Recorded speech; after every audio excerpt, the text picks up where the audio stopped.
शर्म नहीं आती? बाबा साहब डॉक्टर भीमराव अंबेडकर ने जो धारा 1 बनाई है उसको चेंज करेंगे बेशरम लोग। ये जो साजिशें कर रहे हैं, ये पूरे देश में राष्ट्रपति शासन लागू करा के तब चुनाव कराना चाहते हैं। ये हम समझते नहीं क्या?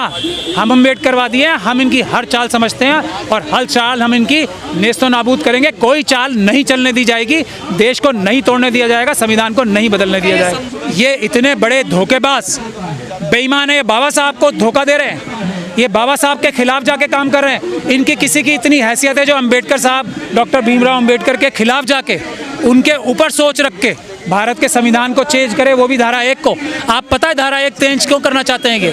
क्योंकि चाइना के साथ मनुवादी मानसिकता के गुजराती बिजनेसमैन ने सेटिंग की है। धारा 1 में ही भारत की जो सीमाएं हैं उसको निर्धारित किया गया है, धारा 1 में ही डिस्क्राइब है। ये इतनी बड़ी साजिश है और मैं बार बार कह रहा हूँ, ये धारा 1 डिफाइन करती है हमारे देश की सीमाओं को। चाइना को ये 2000 किलोमीटर जगह ये कंसीड कर चुके हैं, ये आरएसएस और बीजेपी के लोग।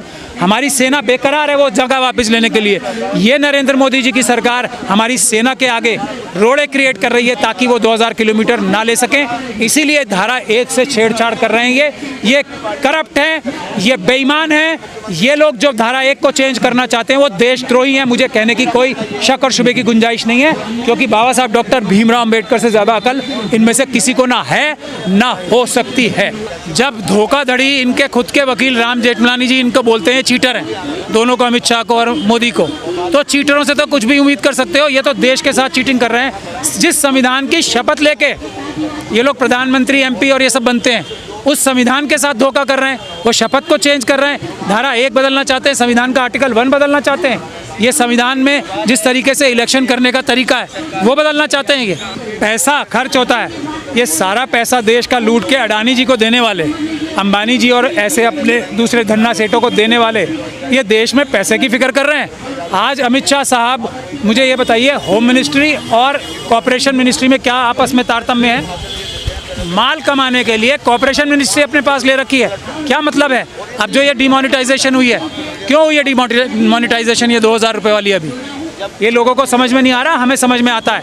कितने कोऑपरेटिव बैंक हैं जिसमें ये 2000 रुपये के नोट जमा कराए गए हैं? इसकी छानबीन होगी, बहुत जल्दी होगी। आप लोग वेट कीजिए, ये लोग कहीं जाने वाले नहीं हैं, हम लोग भी कहीं जाने वाले नहीं हैं, ये लोग भी कहीं जाने वाले नहीं हैं। इस गठबंधन को और किसी भी गठबंधन को जो देश के संविधान में विश्वास रखता है, ये समझनी चाहिए कि 85% या 90% मेरा कहना है, क्योंकि जो अगर सही से अगर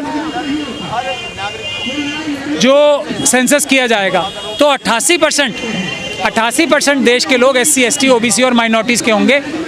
उनकी संख्या के हिसाब से SC, ST, OBC और माइनॉरिटीज़ की संख्या के, महिलाओं की संख्या के हिसाब से जब तक पॉलिटिकल पार्टीज़ में रिप्रेजेंटेशन नहीं होगी, वो संविधान की रूह और मूलभूत भावना के साथ नहीं चल रहे हैं।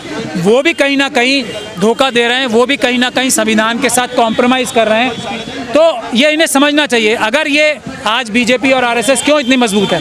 क्यों दूसरी पॉलिटिकल पार्टीज़ हैं वो भी संविधान की मूलभूत भावना, यानी कि हर एक व्यक्ति को इस देश में बराबर की हिस्सेदारी मिलनी है, हर एक व्यक्ति को, उसको पालन नहीं कर रहे हैं। SC, ST, OBC और माइनॉरिटीज़ को, महिलाओं को उनके परसेंटेज के हिसाब से जगह नहीं दे रहे अपनी पॉलिटिकल पार्टीज़ में, अपने MP, LMLAs में। इसीलिए तो इतनी मजबूरी आ गई देश में, इसीलिए तो इतना बड़ा संकट देश के सामने खड़ा हो गया, इसीलिए तो आरएसएस और बीजेपी इतनी पावरफुल हो गई। तो अभी भी कमी है। अगर आज भी इंडिया और क्या ये जो गठबंधन है और या कोई और गठबंधन पूरे इंसाफ से, पूरी ईमानदारी से संविधान जो बाबा साहब डॉक्टर भीमराव अंबेडकर की नेतृत्व में बना है उसके ऊपर पूरी ईमानदारी से अमल करके अपनी पार्टियों में, अपनी सरकारों में SC, ST, OBC और माइनॉरिटीज़ को उनकी संख्या के हिसाब से, महिलाओं को उनकी संख्या के हिसाब से अगर रिप्रेजेंटेशन दे दे तो आरएसएस और बीजेपी का नामो निशान इस देश से नहीं नजर आएगा। सारी मुश्किल इसी से है। आप समझ लीजिए, बीजेपी की ताकत इसी से है कि जो दूसरी पार्टीज़ हैं वो SC, ST, OBC और माइनॉरिटीज़ को, महिलाओं को उनकी संख्या के हिसाब से रिप्रेजेंटेशन नहीं दे रही, वरना किसी को कैंपेनिंग करने की भी ज़रूरत नहीं पड़ेगी, भले ही ये ईवीएम का इस्तेमाल करें, भाई कोई भी चालबाजी कर लें, इनकी एक भी सीट पूरी पार्लियामेंट में नहीं आएगी, ऐसा मैं दावा करता हूँ। आप देखिए, ये जनता को जगाने के लिए मिशन सेव कॉन्स्टिट्यूशन का जो ये आंदोलन है, पहला ऐसा आंदोलन है जो सोशल आंदोलन है, जिसमें देखिए जनता के जागने का सबसे बड़ा सबूत ये है कि विभिन्न पॉलिटिकल पार्टियां आरएसएस और बीजेपी को छोड़ के इस आंदोलन को, सोशल आंदोलन को ज्वाइन कर रही हैं। तो कहीं ना कहीं जो अपोजिशन पार्टीज़ हैं उनको ये समझ में आ रहा है ना कि सोशल आंदोलन के कंधे पे चढ़ के ही राजनीतिक दल इस आरएसएस और बीजेपी को हरा सकते हैं। ये सभी पॉलिटिकल पार्टियों के समझ में आ रहा है बात, और ये बहुत खुशी की बात है।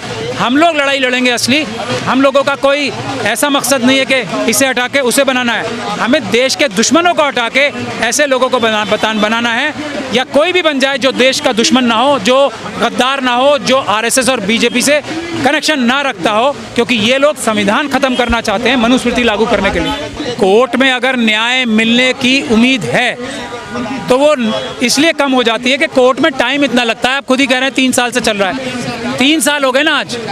ये प्रोफेसर जो सविता रॉय है, उसको आरएसएस एक सम्मान का अभी परसों कराया था उन्होंने, तो स्वाभिमान में उसको बनाया था।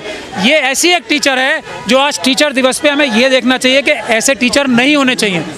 जितने प्रिंसिपल हैं दिल्ली यूनिवर्सिटी के, आप एक बात समझ लीजिए, वो ऐसी सविता रॉय को जो कि धोखाधड़ी करके एक प्रोफेसर को निकालती है, भूल जाइए कि वो किसी कम्युनिटी से आती है, एक ऐसे प्रोफेसर को निकालती है धोखाधड़ी करके, झूठे सिग्नेचर करके।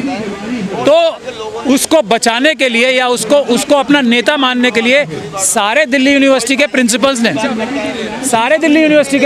उसने अपना जनरल सेक्रेटरी चुना है। हर एक उस व्यक्ति ने, हर एक उस प्रिंसिपल ने जिसे डॉक्टर सविता राय को वोट दिया है, वो इस लायक नहीं है, बल्कि वो एक ऐसा एग्जाम्पल है कि ऐसे व्यक्ति को जिसने डॉक्टर सविता राय को वोट दिया है वो टीचर बनने लायक नहीं है।